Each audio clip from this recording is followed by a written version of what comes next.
Hi there, welcome everybody. My name's David, I'm the manager of the Cambridge Festival. Really great, you've probably heard this a few times at the Festival. We're so thrilled to be back in person tonight. Our last actual proper festival of in-person events was in 2019, which was 3 years ago.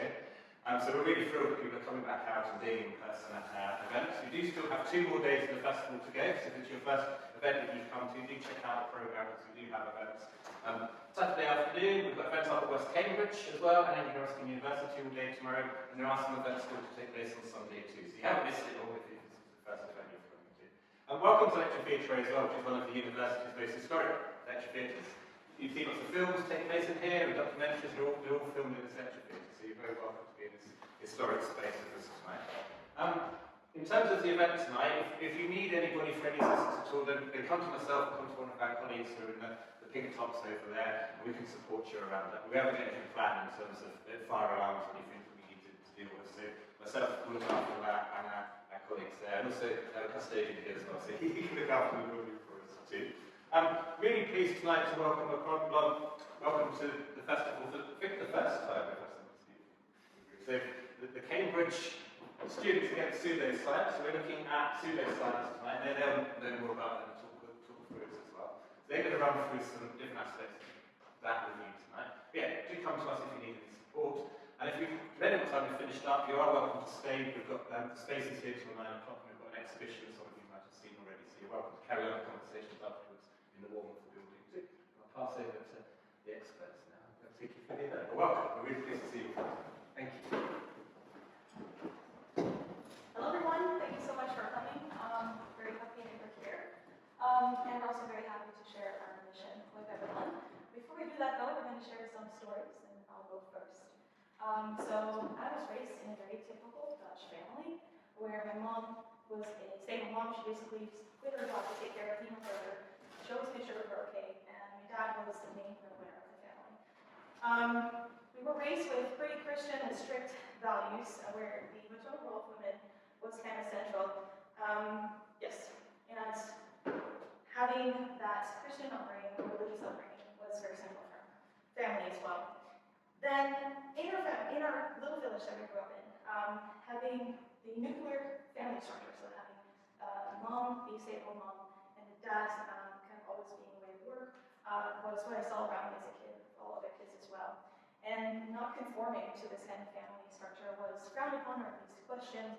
And it wasn't just in my village though. We saw in Netherlands that overall in our country, we have the highest percentage of part-time working women of all OECD countries. So it wasn't just in our village. So when I was an early teenager, I was pretty young, the Netherlands rolled out their first national campaign for administering the HPV vaccine. And my generation was the first that was really related to. Now, obviously my parents weren't necessarily too fond of their idea of their daughter being kind of a guinea pig for future generations. So they decided it was best if I didn't take it. And my mom repeatedly reminded me that she didn't want me to take it because she didn't want to jeopardize my reproductive health. Because after all, it's a woman's role to one day get children and raise them and take them, much like she did. So she's like, no, your ability to have children is sacred. Let's not put any risks to it at all. Obviously, because the HPV vaccine was being targeted at yours, right? So, as a later teenager, I started to struggle a little bit with acne, so I went to the doctors. I was put on a pill, like many other teenagers were. Not many questions asked. I did that for years. And a little bit later in my life, I started to get pretty bad migraines. Yeah, I wasn't happy with that, so I went to the doctors for advice and some expertise. The doctors told me repeatedly when I asked us the feeling matter, like it's the one medicine I take, is that the reason why I'm doing this? Is that related at all? Repeatedly, doctors told me, no, these are totally independent things. You're safe, you're fine. All right, good. Somewhat later in my life, though, one of my friends who had similar migraines as I did told me, hey, when I quit the pill, it was so much better, you should try it too. So I quit the pill, and indeed, my migraines got so much better. I felt so disappointed, frankly quite annoyed, with all those doctors over the years that have told me, hey, these things are totally unrelated, you're fine. And I was also glad that my parents actually did make me take the HPV vaccine and other medical intervention that would have meddled with my hormones and my uterus somehow. No, I decided it's better to steer clear from it all. I found a sense of belonging with other girls that were living the more natural lifestyle, rejecting all those human artificial influences and just eating organic foods, doing yoga, meditating. It's a beautiful community and was looking very aesthetic on Instagram as well.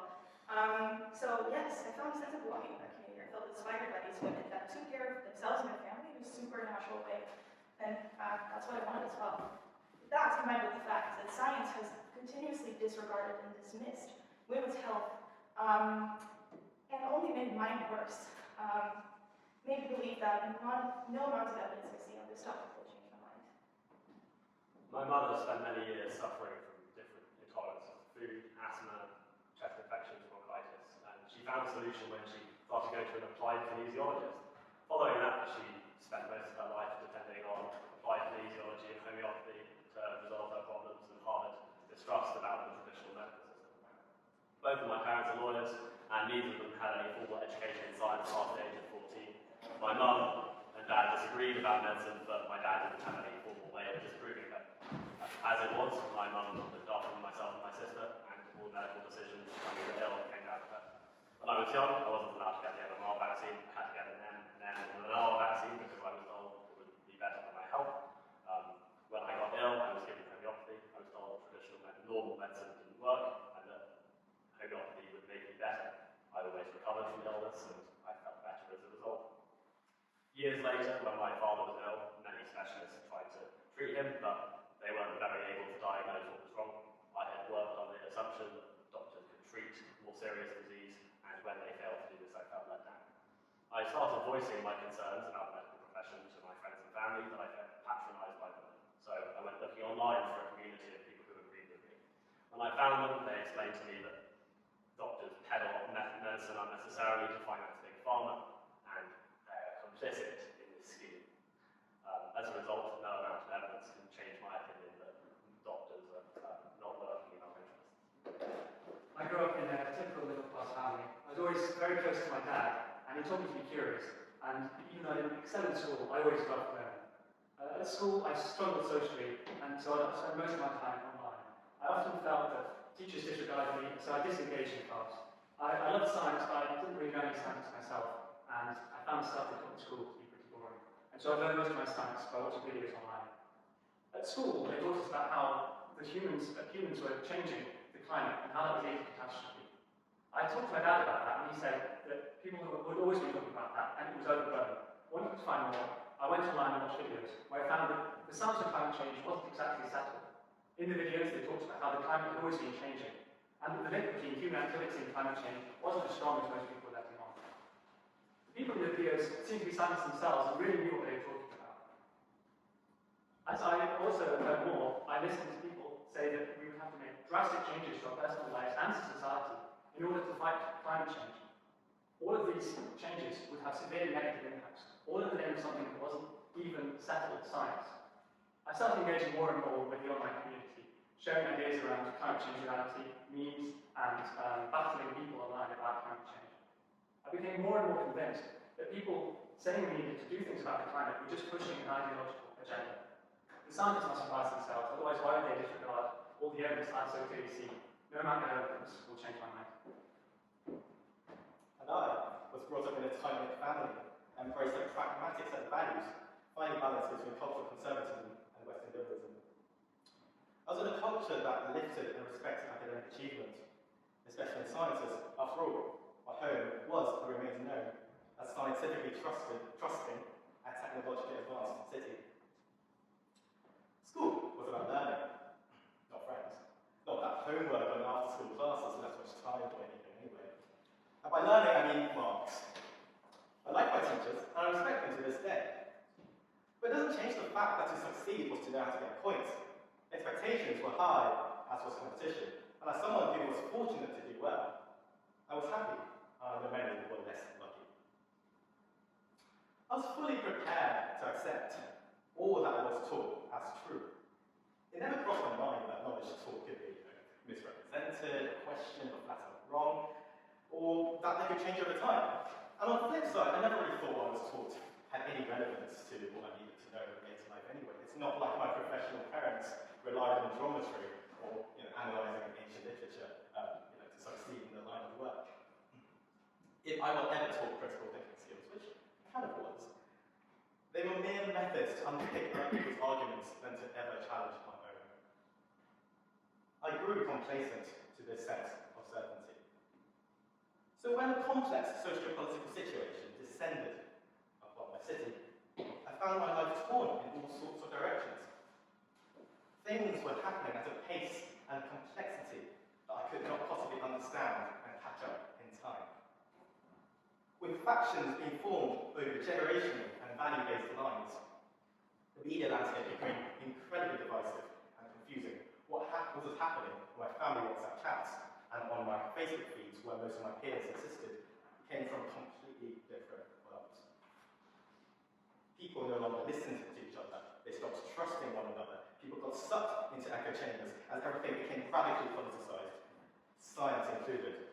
So, when COVID came along, be it policies on masks and distancing to the choice of vaccines to anything that you could possibly think of, everything became partisan and irrational in a city and a culture that is otherwise pragmatic and apolitical before all of this had happened.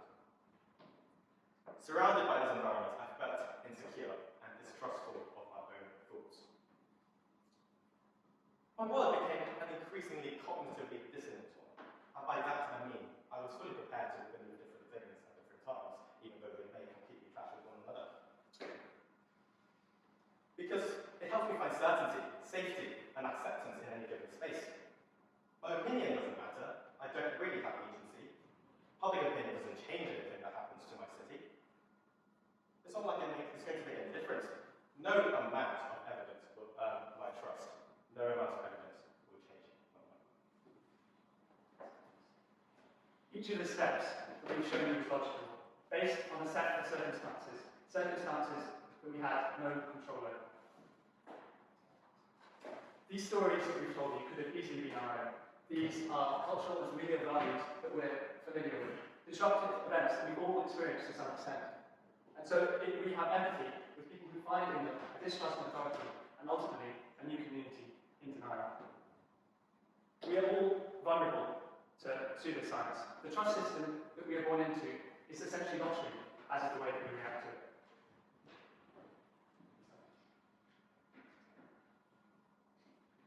So, firstly, we'd like to talk about, is pseudoscience new?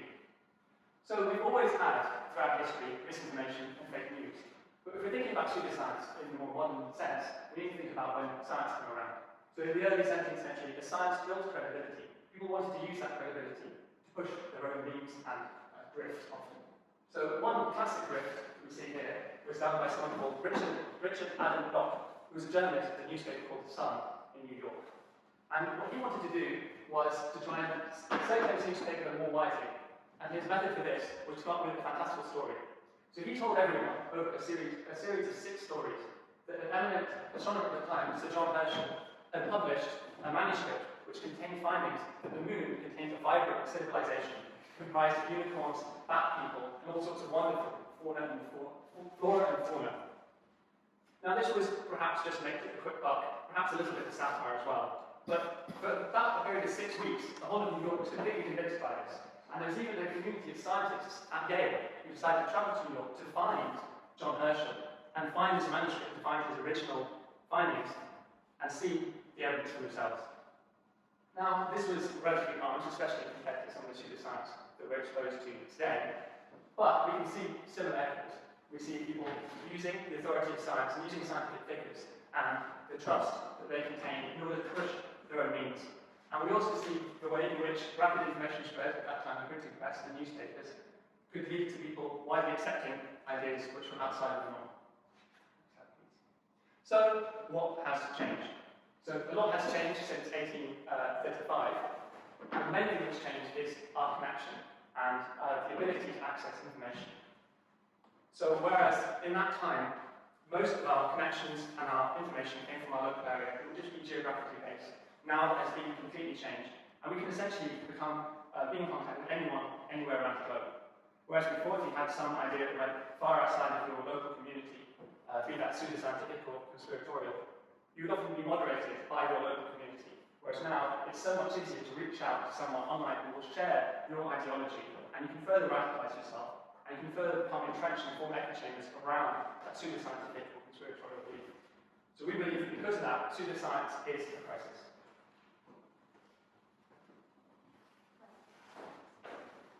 So, now the question, why does the pseudoscience crisis actually matter?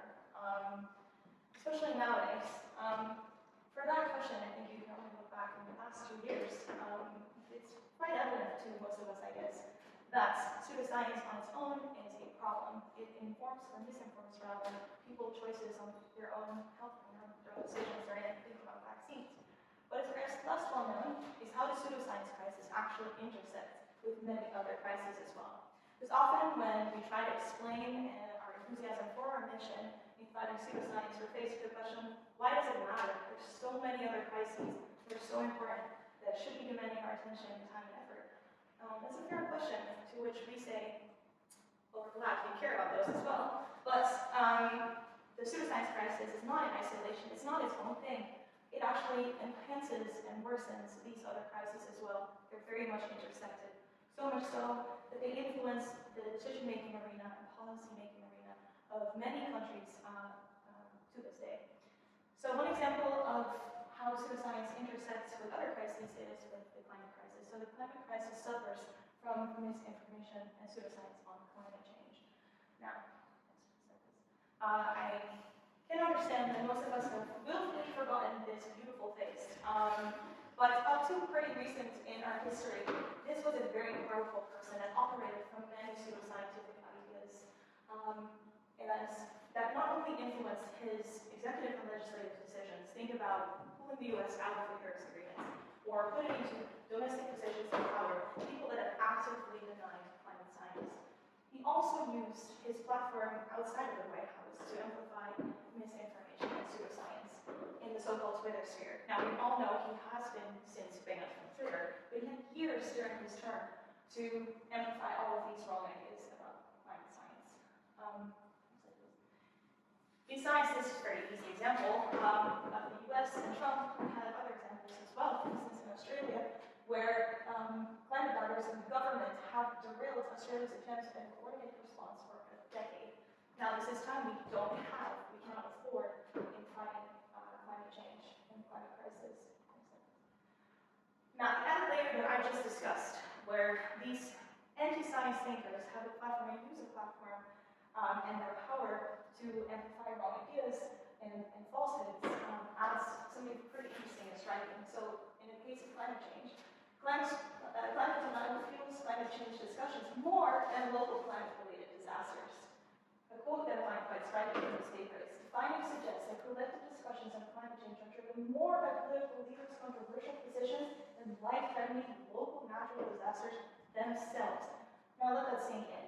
These people are demanding attention away from local, actual life-threatening things.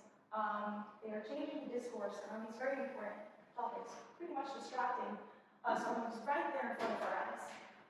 So I found this quite striking. Yeah. Another crisis where pseudoscience intersects is with food security and world hunger, which both suffer from misinformation on genetic engineering. So you may wonder, how does that work?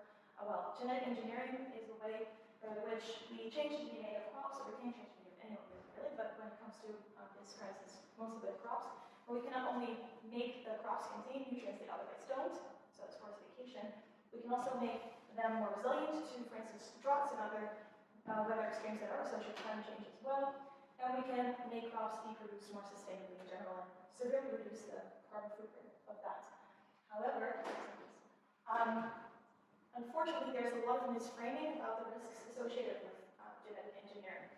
And you see this in particular in the European Union, where a lot of this misframing about these risks is actually steering the policies.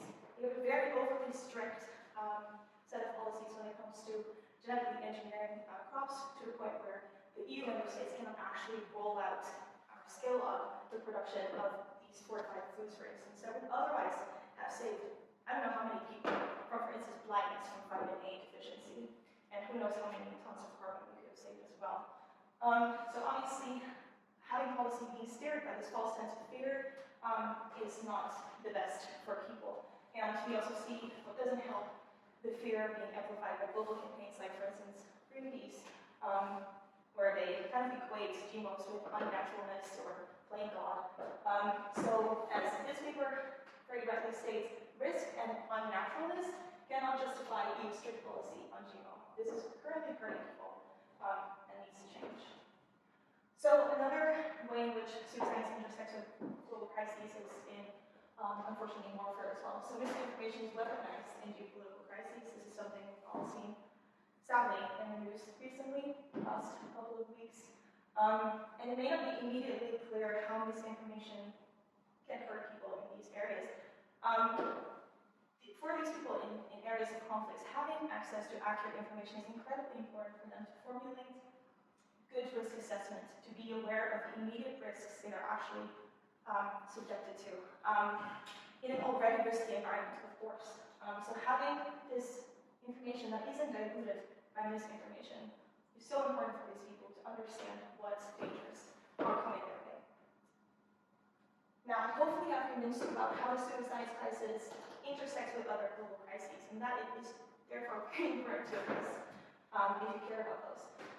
Another problem why the pseudoscience crisis is a crisis is that it now has this exponential nature. And what do we mean by that exactly? So, some of us here are part of the scientific community, and then you know how much pain and effort and patience and soul-crushing realities go into making science.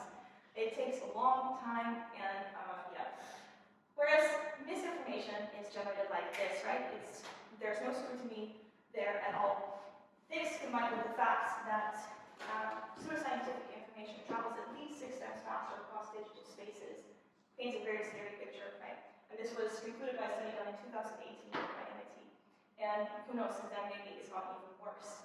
So with every fact that we put into the World Wide Web, every factual piece of information bound to be diluted by misinformation. Is it doomed to get lost in this growing forest of falsehoods and fiction? Are we all doomed to be lost in this forest as well? How can we possibly navigate the information space if this is an increasing problem? All right. Now, you may hope that no, and be like, no, but I'm not going to do that yet. So why do we need to tackle misinformation? Again, I want to bring home urgency. So, at least half of the people are worried about trustworthiness of online news. At least 63% of people in the UK find this as well.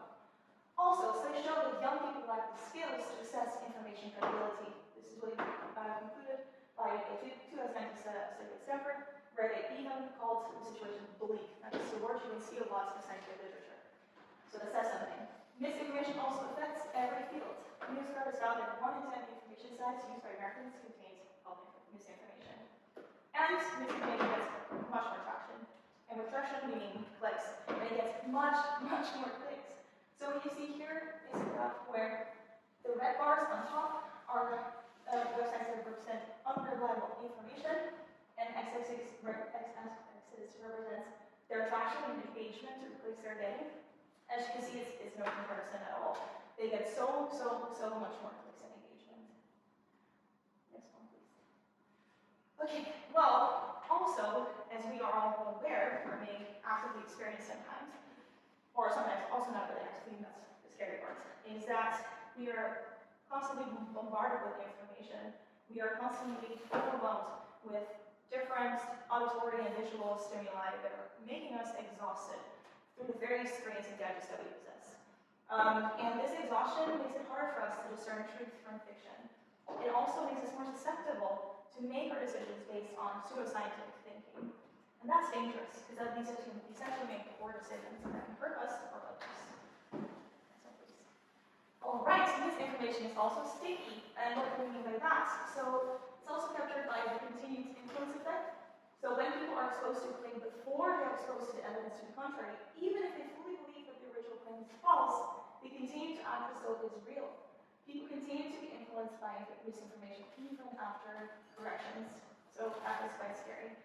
The only way we can really avoid this is if people are more suspicious from the get-go. And what do we mean by that? Basically, that people are empowered with media and digital literacy in the way they navigate the information landscape from the beginning, and almost like always have this sort of mask on as they scroll through the web, basically. So obviously, if you now know, okay, pseudoscience intersects with many other crises, it lends the fact that it's a crisis from its exponential nature. Okay, surely maybe you may have thought already of algorithms. So what about the algorithms? Well, this was studied by Media Matters, like the following thing. So what they did is they went on TikTok and actively engaged with transphobic content. So they clicked on transphobic videos. And in this study, they noticed as they clicked more and more, they were exposed to more and more other realms of pseudoscientific dis and misinformation as well. For instance, think about homophobia, anti-Semitism, and conspiracy ideations, and much more. And that's terrifying, right? As you can see on this graph. So TikTok's algorithm leads users from transphobic videos to far-right rabbit holes. This means that algorithms aren't only amplifying misinformation, they're also connecting the different realms of misinformation to each other, or connecting users to these different realms of misinformation as well. So, naturally, you may wonder, well, surely then we must cut off these algorithms, we must ban users that are throwing misinformation into whatever social media they're on. We have to essentially impose these censorships. Is that part of the solution? No. Well, we're curious what you think about that. So this is a sign up. What you have to do is please scan the QR code, and it will take you to this page. Please stay on this page as well, because for the following question, we also ask you to use this. It's anonymous, don't worry. Extra power license. Yes. So do you think that the solution lies in censorship or media bans? Feel free to touch on it as well.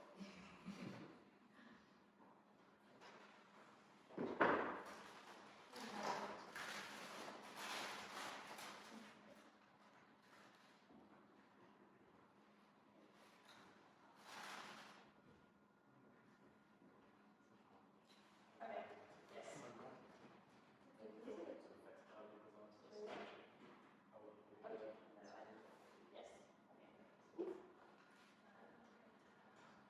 Yes. All right, so we see some yeses here, and we see some no's, mostly no's. Okay.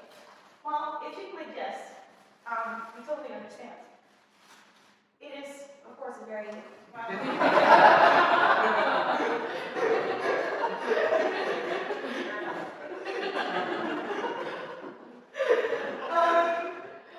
yeah. However, if we put the solution into essentially the hands of the information distributors and platforms, asking them to change their whole business scheme, right? Because let's not understate this. They make money of this. This is their corporate strategy, so to say. If we have to wait on them to take that action, we actually essentially put the solution in their hands. Now, can we afford to wait for these multi-billion industries to really change everything about the way they work? And realistically, will they when we're still the capitalist society? Also, you may wonder, do we have time to kind of weigh the ethics for against free speech in every individual proposed case of essentially censoring a person or a page or something? Well, we believe is way more effective is actually putting the solution in the hands of the information consumers, empowering ourselves with the change that is required. Also, what should be addressed is that pseudoscience often offers a warm path, or a path towards a warm, welcoming community, especially in the context of how people have been really isolated in the past 2 years socially. And often this is a way more appealing alternative to having to read up on the daunting, over-complicated body of scientific literature. In addition, the understanding or wanting to understand the appeal of this alternative community should be understood in context of existing systemic inequalities in society and scientific institutions as well. Making science is not free from human flaws, biases, and bigotry. In the name of making science, people have been hurt, minority groups disproportionately so, and they continue to be hurt by being underrepresented in clinical trials and, the scientific spaces. So that should be truly addressed and highlighted when we think about applying sufficient scrutiny in scientific institutions, and also separating the scientific institutions that are flawed by human biases, flaws, from the scientific method, right? If we want progress in the conduction of science, we really need to apply this scrutiny. If we want to ensure that science continues to positively impact people, because that's obviously what we believe. We love science. We really believe in its potential to make positive change. We also need to ensure that we are applying scrutiny for the increased legitimacy of science as an institution. So we are curious also about what you think about the following question. Is enough being done by the scientific community? Again, it's pretty straightforward, yes, no question. Should be very microphone if you did this question as well.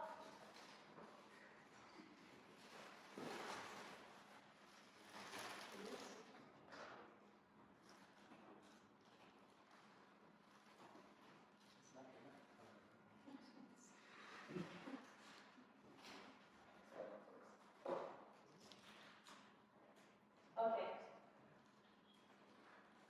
Yes. Okay, and we see predominantly no. Then we're also curious about what you think, then who should be in charge of fighting pseudoscience?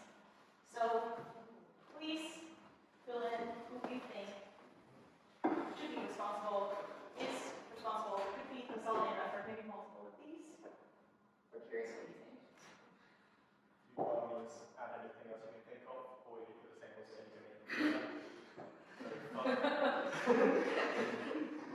Yes.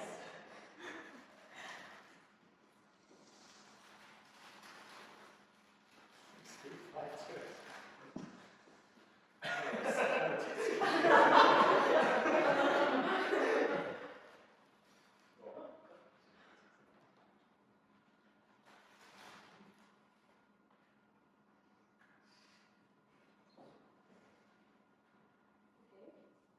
So it seems like we see predominantly politicians, scientists themselves, and teachers. Journalists? No one person? Okay, interesting. Us? Okay. Citizens? Media? Alright. Quite interesting one.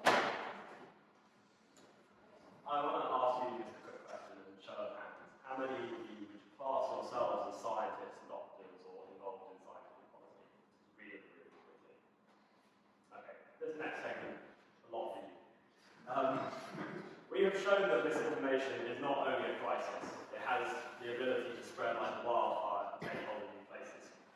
It is intertwined with the world's greatest challenges, it widens disparities between communities at every level. It undermines democracy, science, and academic freedom, and affects our individual behaviours, our collective actions, and what our future looks like. And it will only matter more so. Today we speak to you not as experts and with no other authority other than as young people. But I want us to reflect on how science is communicated. What do we hear from scientists, politicians, doctors? What messages are we sending? Who is communicating it? We have a couple of videos. So, to the anti-vax campaigners, the people who are putting this mumbo-jumbo on social media, they are completely wrong. People out there spouting complete nonsense about a vaccination. They are totally wrong. And I think it's time that our government call them out on what they're doing. It is absolutely wrong. It's totally counterproductive, and the stuff they're putting out on social media is complete mumbo-jumbo. But I also want to say,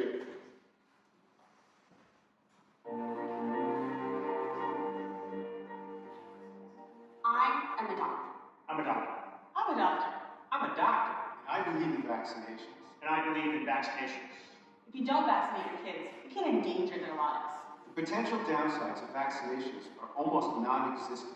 The cumulative scientific and medical communities are in absolute full agreement that there is basically no reason not to vaccinate kids. No reason. Which is why I cannot believe we have to make it PSA. I thought you settled this in the 50s. Hey, remember that time you got polio? No, you don't, because your parents got you vaccinated. 4 years of undergrad, 4 years of medical school, And 3 years pediatric residency. I had to go to school for 8 years. I'm pretty sure I know what I'm talking about. You people still won't listen. Now I have to use my only day off to talk to you idiots about vaccines? I want to binge watching Breaking Bad. I'm only halfway through the second season. But instead, I've got to come here. Because you listened to some moron who read a forwarded email. Perfect. All these people had to set up cameras, lights, sound equipment, so that I could tell you to do something we've been doing for a century. Look at all these people. This is stupid. Get your kids vaccinated. Get your kids vaccinated. Get your kids vaccinated. Get your kids vaccinated or lose my number. Get your kids vaccinated, or these doctors may never find out that Walt dies at the end of Breaking Bad. Are you kidding me, dude? People are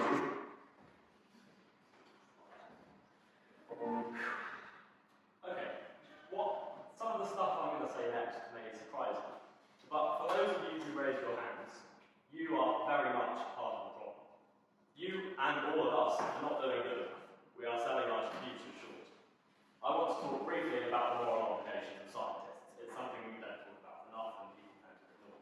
Square it however you like, perhaps it's the fact we have our educations funded by thousands of pounds from the government. Perhaps it's because when you're producing something that purports to be true, has a social impact, it affects the society in which you exist. Squarely, scientists cannot forget that they exist in a context which allowed them to grow and they should be feeding back into. This is going to be slightly tongue-in-cheek, but I posit that scientists fall into roughly 4 categories at the moment. Those who don't engage in science communication and don't think it's worth their time. Those who do engage but use the wrong language. A third category is those who use their platform to insult those who disagree with, as you've just seen. A fourth category of the brilliant science communicators you might be aware of, like Brian Cox, Jim Alcalini, Professor Van Tam, who have done a great job, but even then it's very crafted affair. In some of those cases you might argue quite well that they're just TV personalities now, they're not actually able to communicate the most up-to-date research. The first category gets off much too lightly. Science is working in the fundamental service of trying to understand our world, but knowledge can't exist in a vacuum. Without a society, our understanding of the cosmos is no good. So someone, please, one day tell me why we all think it's acceptable to publish our results in some well-known journal in Times New Roman size 12, and then never tell anyone why it matters. Impact is not beneath you. It is not just some poorly filled out box of your PhDs. The majority of science is communicated by who? It's an interesting question, and I've shown you the results. The first category, silence, allows the gap to be filled by whichever voices happen to step in. Most of them not great. The second category is not much better. In this vacuum, communicators, many of those who decide to do their explanations, need no modification in producing something dry and unconvincing. You might have seen this when scientists go on TV or other communication. Even when they are comprehensible, they're not very convincing. To those of you who are familiar with this, I would refer to climate change. You're allowed to say that it is settled even though it isn't, because when you are talking in a political sense, what might be good science is good policy. The third is the worst of the bunch, and it's what I want to focus on. I even brought those videos to really prove that it exists.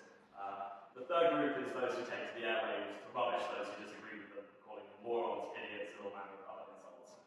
Fundamentally, this behaviour isn't effective, and it's worsening the distrust these marginal groups have in science. For those worried about the motivation of those this year's mainstream scientists or doctors, this is just adding fuel to the fire. What I don't understand is that it's blindingly obvious that this isn't working, and being critical of those who disagree with you isn't changing any minds, and yet we sit in our entrenched positions, continuing as we have done for the last decade and a half, and there's no sign it's going to continue, it's going to stop continuing. Perhaps some of you in private, I know at certain points we all have, call anti-vaxxers morons. But deep down in STEM, we should be interested in doing what is effective, being results and data-driven, like we may be professionally, should match our communication. Start applying that to how you communicate, because at the moment it's not working. We should be doing what is effective, not what we feel is intuitive or our gut tells us is right. I want to mention again those who have done a brilliant job, and Professor Van Tam, until recently our Deputy Chief Medical Officer, is a great example. They've been much better than their counterparts in communication. These are people who communicate with empathy, who appreciate that science doesn't magically deserve to be known, and who take care not to overestimate knowledge and underestimate intelligence, although it's still very hard to make a balance. I just think you remember at one of these meetings, someone asked about code and 5G. That's absolutely nonsense, was the reply. Well, of course, that's a very important response. But what does it give for the person asking the question? You've effectively just patronized them. Maybe you could instead be saying, I can see why you arrived at that, and I've heard some of the arguments. It's easy when we're in scary times to speculate and look for certainty, but what we're saying is not true. Sometimes adding a bit, stopping patronizing people, really helps with communication.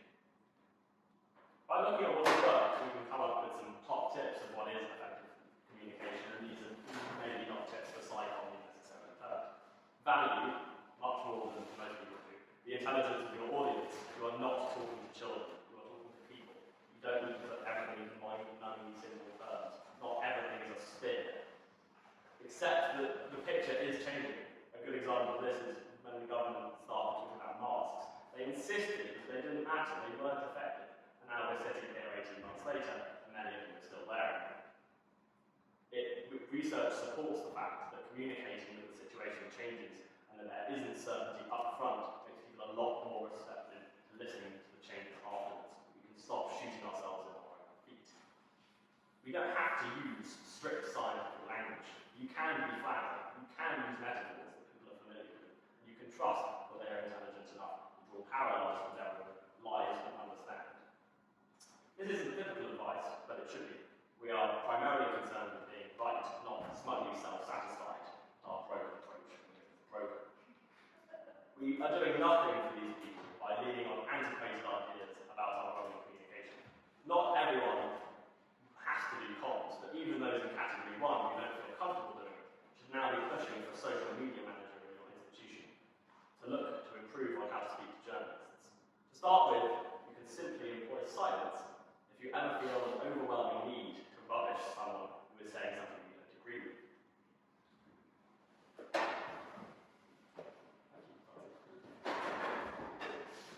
So, we have dynamically addressed how science is communicated.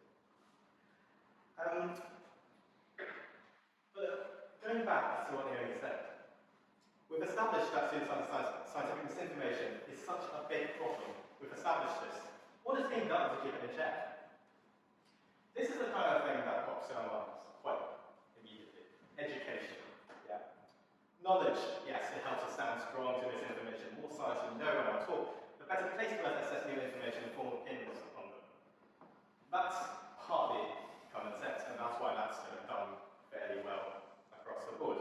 If anything, we're spoon-fed so much information that we don't draw relevance to what we're taught to our lives. But at some point, we probably should recognise that no one can know everything, or enough to have a framework where you can build everything else on. So how we receive new information matters far more. So the rest of this stuff really comes down to thinking about the way we think, thinking about how humans, our personal abilities to respond to crises. Yeah. And most of this discourse then goes into critical thinking and good thinking skills. But realistically, learning about these cognitive biases is no use unless we're more prepared to accept that we could be wrong. Yeah? Cognitive biases are shortcuts in thinking that we're all susceptible to, that come out of an evolutionary need. Identifying them is laborious and often not enough.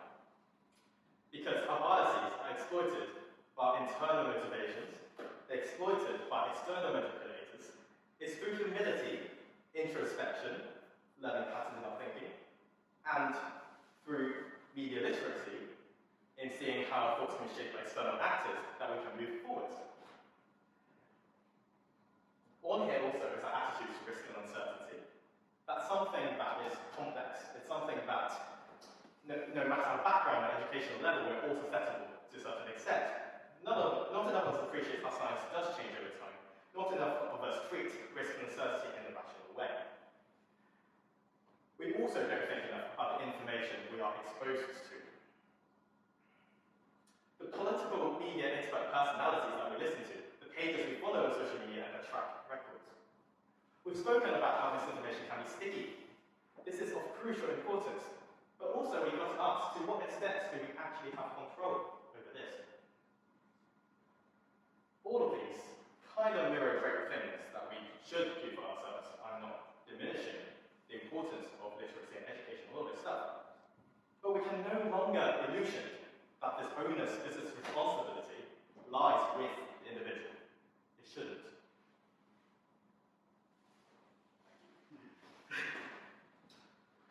Pseudoscience and scientific misinformation is an iceberg.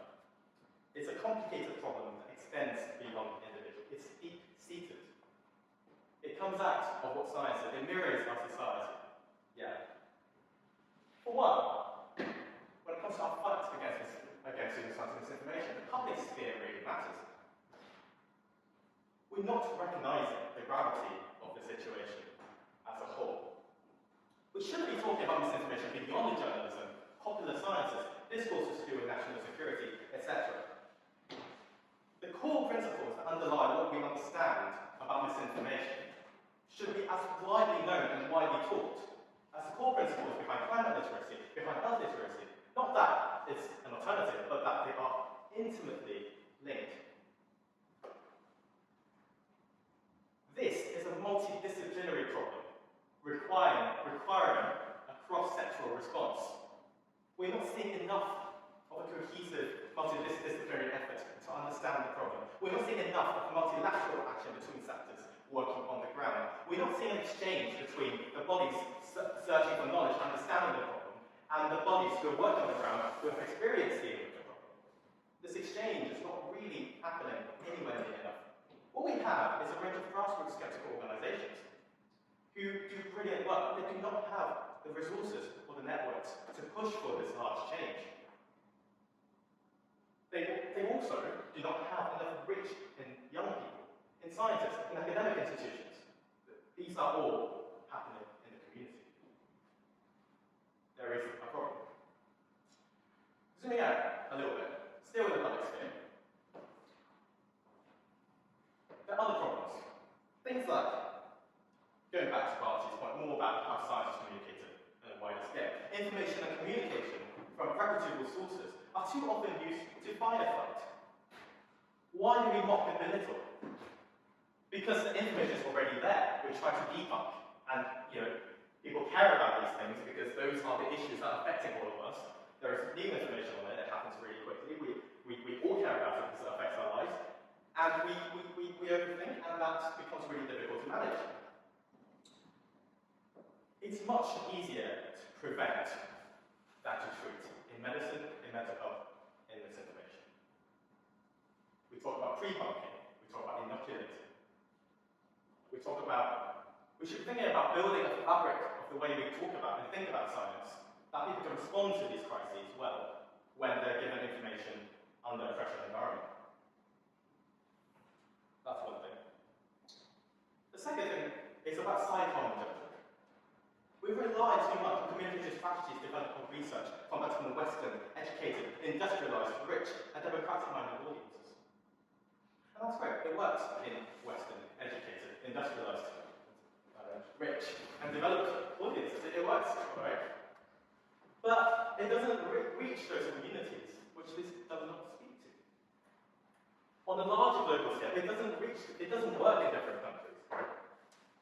In the Cambridge Journal for Science and Policy, we had, I forgot the names, but we had two brilliant people who basically looked at science communication on climate change in the Czech Republic and India. The priorities are completely different. Yeah, things like drawing relevance to how public opinion can actually make a difference, or maybe appreciation of nature, or how, when Americans think of climate change, they think of melting caps, but in India they think of things like crops, for example. Yeah? Or maybe, particularly in Asian culture, it's very important towards the economy. Yeah? So things like that. And finally, another strong point in the public sphere is that when we talk of information being a crisis, at various levels of power structures, there's too much inertia, there's too little attention. How many hours spent in Parliament talking about this information? How many policy proposals are there about this kind of stuff? Executive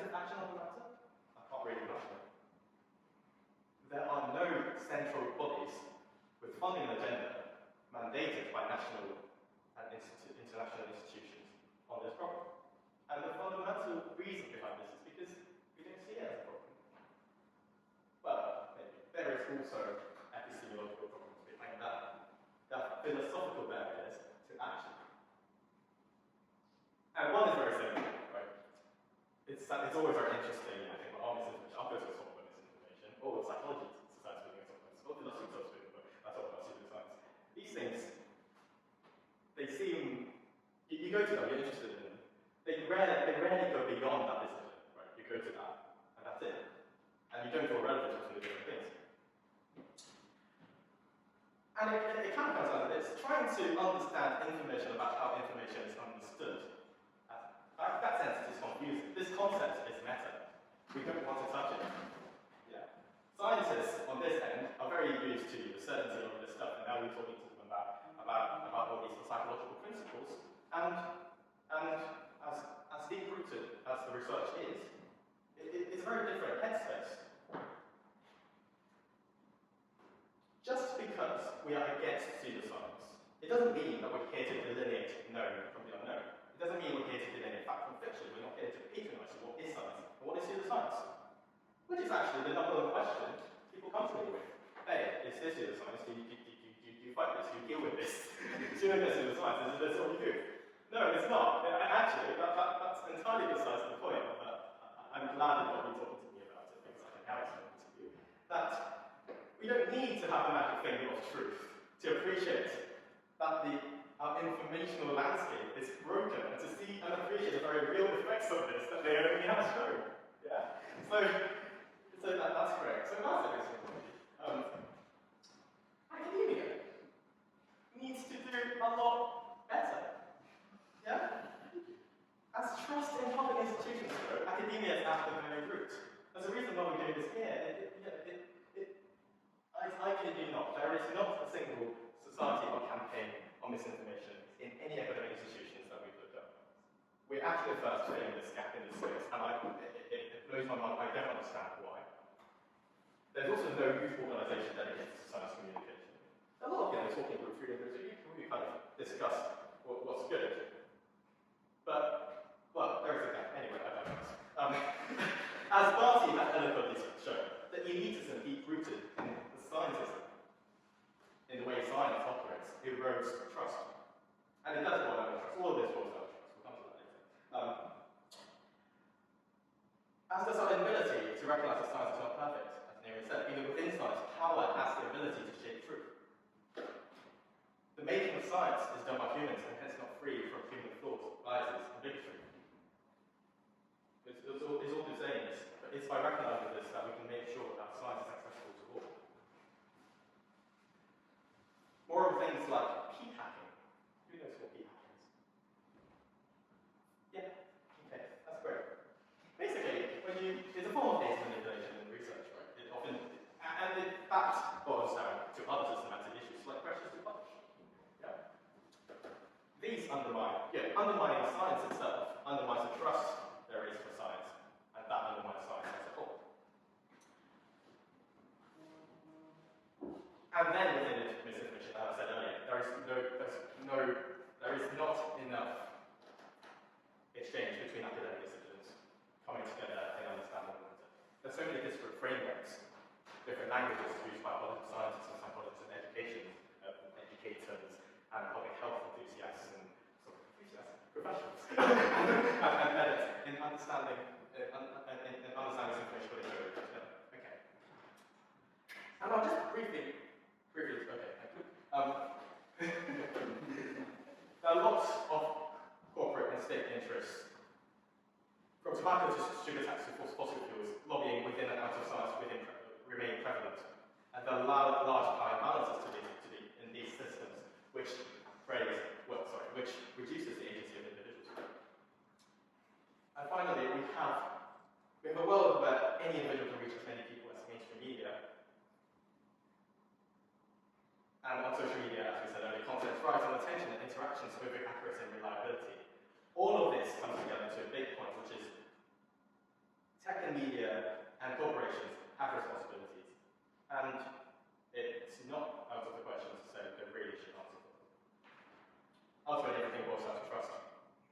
must remember that the communities that are most susceptible to misinformation are impacted the most. Traditions and cultural values have a place to play. Scientific awareness does not come at the price of individual identities. It's by embracing these that we can bring people inside. The way shows that itself, scientists and public health community need to do a better job of listening to the communities they serve. In the short term, it's important to have trusted figures within this community to help us broadcast the messages that are scientific and true. But in the long term, it's really about lifting these communities up with having good STEM representation within. Anyway, hopefully by now, you're convinced that something needs to change. We have some messages of hope, and that is that we believe that misinformation can be contained. And I use the word contained because misinformation can't be eradicated. Misinformation will exist as long as the misinformation itself exists. But its growth can be brought under control. Systematic factors can be targeted to a certain extent. The way we talk about science can make it healthier over time, but we need to remain focused, united, determined. And this is important because this is a future I want to live in. I want a future where people care about the quality and reliability of information they absorb, and they feel able and confident to make these decisions. I like to think about resilience to misinformation in 4 levels. Number 1, this is our personal resilience to the information we come across. And then we have the resilience of our core structures, our family units, our friendship groups, the people who make us feel safe, feel included, feel us. And then, in the yellow circle, it's us as the researchers, the communicators, the professionals, and messengers. How we deliver our message. And finally, as citizens and free thinkers and people with stakes in society. And we'll only cover the personal, and then a little true. This is all something we should think about, irrespective of background. I put this here because I'm mindful that not everyone might be scientists. These are 3 things that we have a workshop strengthening ourselves against misinformation, and we guide into these things. But number 1, great, understand our cultural biases. That's what everyone talks about, that's what everyone does. That's a prerequisite. Because it's using those that our motives can exploit those, and our environment can exploit those. Motives, it comes down to understanding the world around us, feeling safe in the world around us, and feeling included in the communities around us. Environment is about knowing how social media works, how the media exploits, how tactical disinformation works. And we move on.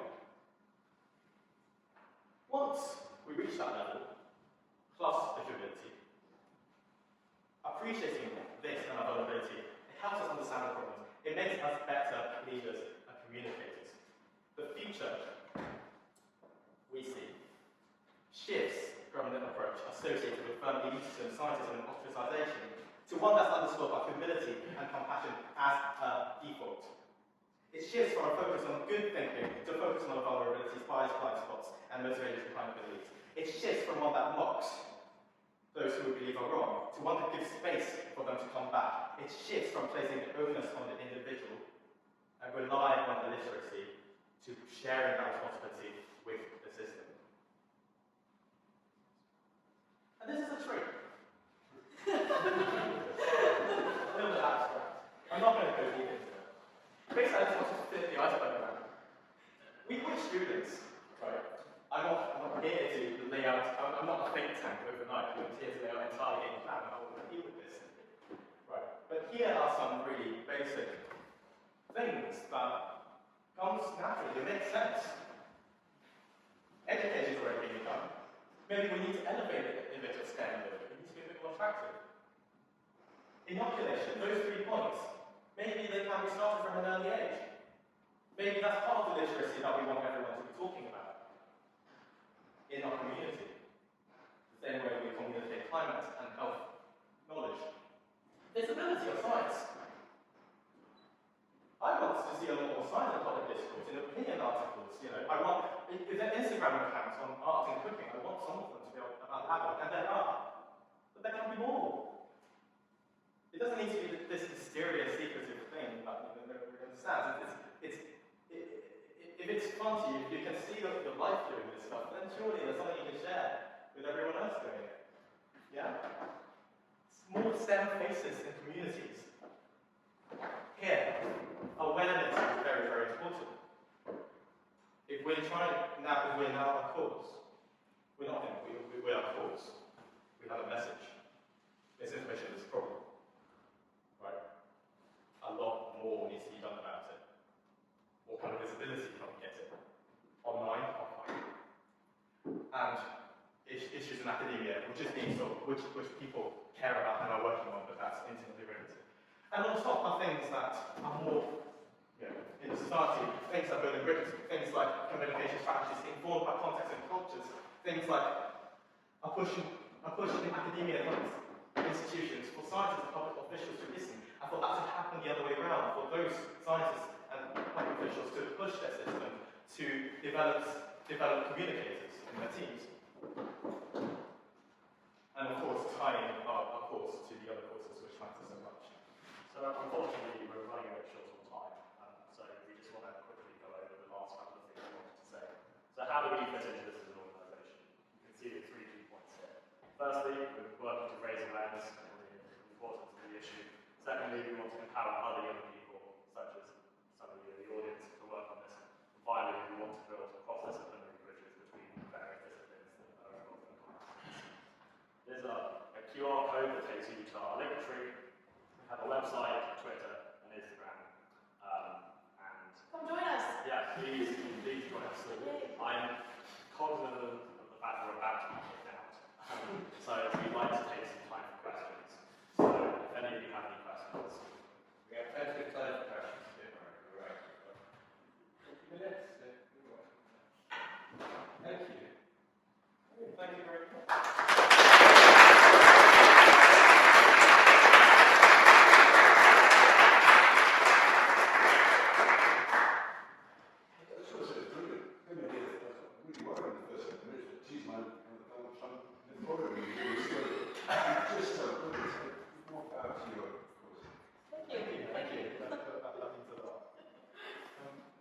Sorry, all the scientists in the room. Any other kind of comments, questions? Hello. Thanks for the talk. It was really interesting, and I wasn't aware of this association, so maybe you could share a bit more of what you do. You mentioned you do some workshops, do some students. Yeah, that's great. So let's go back to this. So this is very much our mission.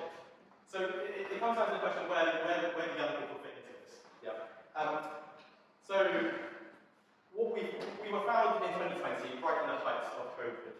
At that time, a lot of events were on Zoom, and we heard a lot from skeptics and psychologists across the UK and so over time, we've kind of expanded. We want to hear more from local voices. We want to hear more from medics, educators, and people working in the community. So speakers and panels are a big part of what we do. And I think we've been, given how young we are, we're really happy with where we are.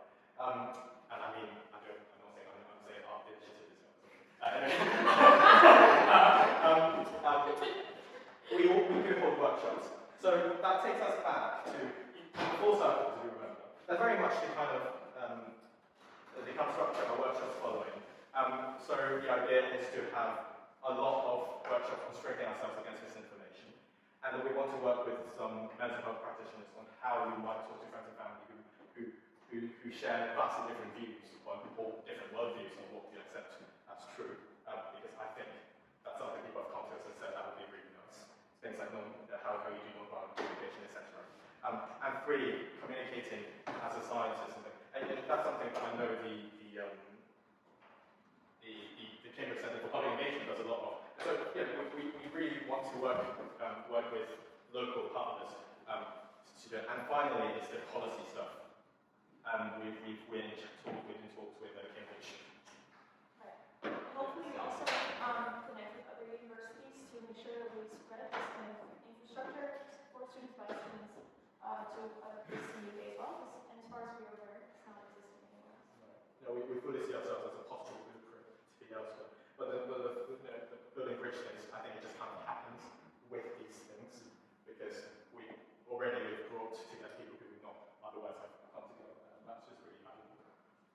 we listed out at the start, but maybe it's also a good time to introduce ourselves and what we actually study. But that's a great idea. Like, to be fair, we debated whether to do that because we are here as experts, we're here to help people speak. So well, that was a good time. I feel like we've established enough of that. My name is Chris. I am a fifth-year student doctor. My name is Barty, I'm a second-year engineer. My name is Naomi, I'm a second-year PhD in biomathematics. And my name is Leo, I'm doing a PhD in Alchemy and Sustainability.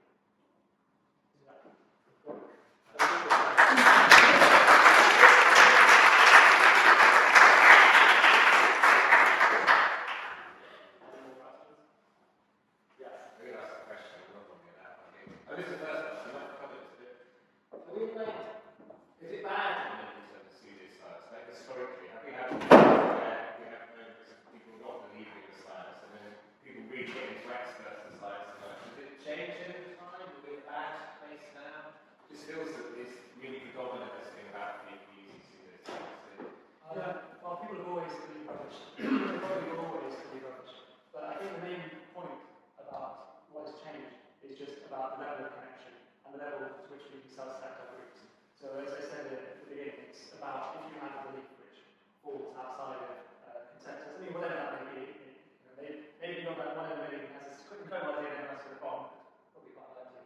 But you can very easily filter things like that into a community where you can reinforce your beliefs, which is something we really haven't had to this level in all of human history. That's sort of a convention of the last 15 years. That's one of the main things. But of course, there's always been pseudoscience and misinformation. I mean, even scientists were all pseudoscientists a couple of years ago. It really also depends on how you define pseudoscience. But that itself is an important point. Science is so much more well established now. Right. Yeah. And the other thing is if things, okay, we talk about connections in the past being geographical, and now it's the degrees of connections in multiple dimensions. Which is a good thing as well. Like, it's a great thing, it's fantastic. It's just there are many aspects. But it means the consequences in the past might be a city being affected, whereas now it's global issues. Right. So that is worth talking about. You talked a lot about pseudoscience, that's what I expected. But I was wondering about the political response to it, the subsequent policy into the use of AI. So, for example, with COVID, you could quite happily be you could have a rational understanding of COVID and yet share a political response with those who believe in the pseudoscience. And perhaps that might then create some kind of feedback loop to your rational response. And you can see that in other fields as well, climate science, the response to net zero, for example, would be another. So I don't know if you've got anything to say on the political side of things. I mean, there's a lot of factors at play. The thing we see the most is that it's very, very hard to get it right. Masks is an example I brought up earlier, but if you don't take a really strong line of certainty, then you can convince fewer people. However, you sit in really complex, fast-moving situations, and if you give a certain line number one, then you erode trust when the situation changes. You have to do another line, even if the public can see the change. Right? People don't like having being told one thing is certain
just very quickly, in my workshops I compare viruses with misinformation, and it's worth separating these things out. The information itself, the science itself, the information, and the behavior that comes after it. And they spread through different ways. But going back to where we play in this, it's having that platform where these things are talked about, because they're not. And just to say one thing about, we looked at kind and sort of responses to that. I mean, really that comes down again, we did the iceberg, it all comes down to community. Where if you feel community, and a lot of the time, people talk a lot about the types of church and that, and the sense of community people have that, and how people find new community sometimes, a lot in political ideology. And so a lot of the times you're perfectly welcome to have cognitive dissonance within that ideology, where maybe there are elites within that party or that political system which have you far beyond your own, you find such community within that you're perfectly willing to accept, which is definitely a problem, especially with climate. I mean, maybe there's even an argument that the ways that some Democrats want to talk about climate compassion policies on climate, perhaps that maybe it was not useful for something like the concept tolerance issue, and especially in America, some of the concept tolerance issue sort of masks, suddenly it's very difficult to answer. I mean, there's probably more to that there, but is rationally useful work. Because somebody spent a long time sort of building this idea of an emotional community-based picture of information and trust and how non-violent communication is super important. So it's hard because we all have these biases about how we should communicate. I think that makes sense to my point earlier that we have intuitions that this might be effective and it turns out not to be. So given how new our voice is, we only need to establish a language. We need to think about language, basically. I mean, we want to say space, we know what we're talking about. But I fully accept that. It's not necessarily helpful. And it does depend on what you're speaking to. That's good. I mean, that's the point, right? Yes, it is. Thinking about language. Thank Yeah, I wasn't trying to provide It's more of an observation, right? Just talking about pseudoscience crisis seems to make sense kind of now, because the key issues are, or some of the key issues have been anti-vaxxers, which is an immediate threat to life, climate change denial, which is an immediate threat to life. But if you go back, I think, 10 or 20 years, which is definitely a non-young person I can do, it feels like what a lot of the pseudoscience that was quite prominent then was a slightly different order. It didn't have that immediate threat to life. So, you had things like strong anti-evolutionary messages. I mean, big in the US, but there's still a creationist zoo outside Bristol, as far as I know, which takes school visits. And it was things like homeopathy, and nobody wanted to be particularly critical of, I think, some of those anti-evolutionary messages, because they were seen as connected to faith, and that's generally seen as a good thing. You had quite a big pro-homeopathy movement. The NHS was still funding homeopathy, and I think it may still do, actually, but it certainly was 5 years ago. And nobody wanted to be critical of that because it's promoted by a member of the royal family. And all of that seemed to sort of, I suppose I had a sense that was a seedbed for some of the more immediately problematic things that followed. So I guess just as an observation, it seems really important to fight those things which are, immediately threatening to life, obviously, or maybe existential threats when it comes to climate change. So it's really, really, really important. But there's something really important about kind of not ignoring the things which maybe aren't, such an immediate threat and sometimes a challenging vested interest as well. The interesting thing about what you said is, in the past, it's a little bit either or. The fringe is quite, the way you describe it is quite well cut. Now it's more of a gradient of dissonances. Another thing that we want to see in the future is more targeting the people in between who've not made up their minds, rather than specifically trying to convert someone who's deeply rooted in a worldview. Because when you talk to them, when you try to convert them, it's not them who you're losing people who are watching. So it's thoughts like that really needs to come into the main discourse of how science is communicated. But absolutely, I agree. An interesting fact on that is we had a talk where they explained how if you expose, in this case, specifically talking about climate change and Republicans, you expose them to more information around climate change, just further reinforce their beliefs, where you just take that information and further reinforce it.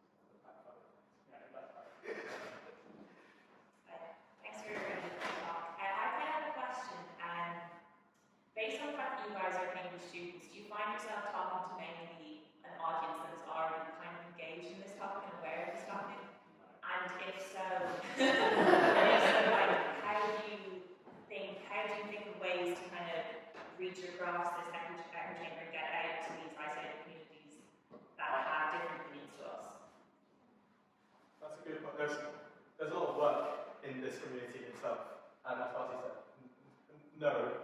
obviously seeing, we want to work a lot with the community, and we've worked with Cambridge since we're hearing that we want to develop a relationship with them. And we also want to go into schools and try some of these workshops ourselves. We are fully aware that we don't want to preach to an echo chamber ourselves. But as I said, there's enough change that needs to be done. Also, the fact that we look at systematic factors means that there is value in what we're doing. Not, Cambridge itself, it's not perfect in the way it perpetuates this issue. And it's just something that we will keep thinking about. My view on this changed because I ended up speaking to quite a lot of people who were doing degrees in science, and they commonly expressed approval or agreement with what we were doing is important. But given further time, they also questioned statements that we were making about the importance, especially the relative importance. That they were saying, okay, but the climate crisis is more important. Okay, but the actual pandemic is more important. And the nuance is that this is a kind of meta version of all of these problems, and it's making it incredibly difficult to solve some of these problems far above what it would be just addressing these problems on their own. So while I think I've certainly found people in the Cambridge community have said, oh, this sounds interesting, tell me more, some of the details of what they're communicating has actually not necessarily been pushed back, but it's always met with surprise or further questions. So I don't feel anymore, and I thought I used to, like we're preaching to the converted. This isn't a message that I feel is being presented in the same way, especially, I don't know, widely, but I know in the Cambridge community because people are responding with surprise on some of the aspects of it.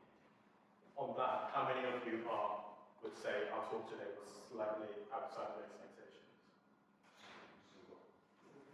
Sorry, how many of you would say our talk today, our message is slightly outside of expectations?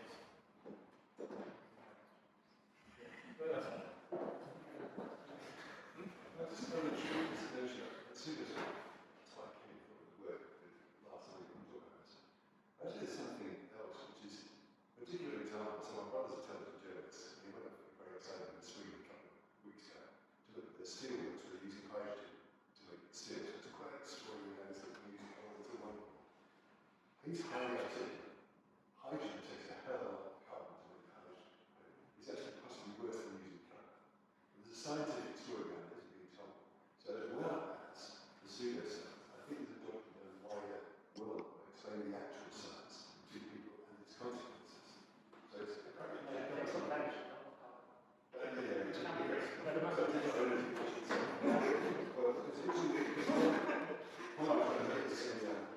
one of the ways that we use is that Cambridge Science people put out data saying it was we discovered that actually recently there was a study somebody talking about carbon essentially when you convert to methane in the carbon, you use methane to produce the hydrogen. It is developed warming. So it's just getting that kind of knowledge seems to be just as important. The articulate side, that's the pseudoscience, is awful, but it still gets on one end of the stick. That also some kind of collaboration with the schools, how they should teach science, maybe in a different way. Yeah, that, and what we're doing, reflecting back to your question, a lot of what we're doing is an investment in the future. We're working on peers, we're hoping that they'll go and do useful things, and I'm sure they will, but with an attitude that is similar to the one that we're having right now, and hopefully I go on